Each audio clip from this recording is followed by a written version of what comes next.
Craig Huggins here, and as you know, over the years I've been lucky enough to speak with several WWE superstars and do some tours as ring announcer with them.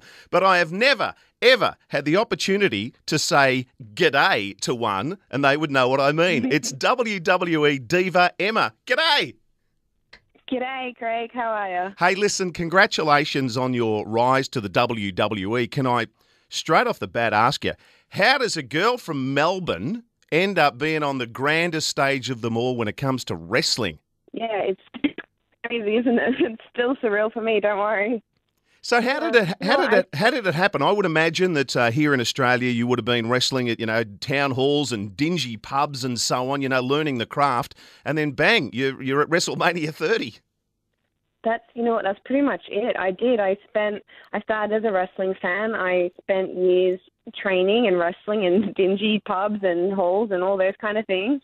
And then I moved overseas and trained as well. And basically, when I felt finally ready after years of training and kind of, making all my skills what I thought the WWE needed, I tried out, and they offered one contract at the end of a week tryout. And there was like thousands of applicants, and they chose 50 people to come down, and then they gave out one contract to this girl from Melbourne.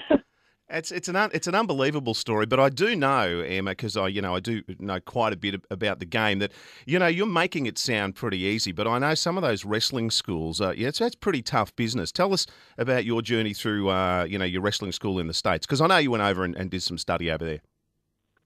Yeah, I actually trained with Lance Storm over in Calgary, Alberta, Canada. And then after that, I've trained all over the place. I've done shows in the States and all over Canada and Australia. It's not easy, that's for sure. It's not for everyone. But, there was many times where I was bruised and battered and sore, and even in those times, I never questioned it for some reason. I always stuck to it and just never wanted to stop. I just love the feeling and love going out there and performing in front of the fans. So, well, Emma, it is so fantastic to see you in the WWE. Finally, after many, many years, we've got an Aussie to cheer on, and it's going to be awesome to see you when you visit Australia in August. Thank you so much for chatting with us. Thank you so much. And can I say thank you so much to all the Democrats in Australia.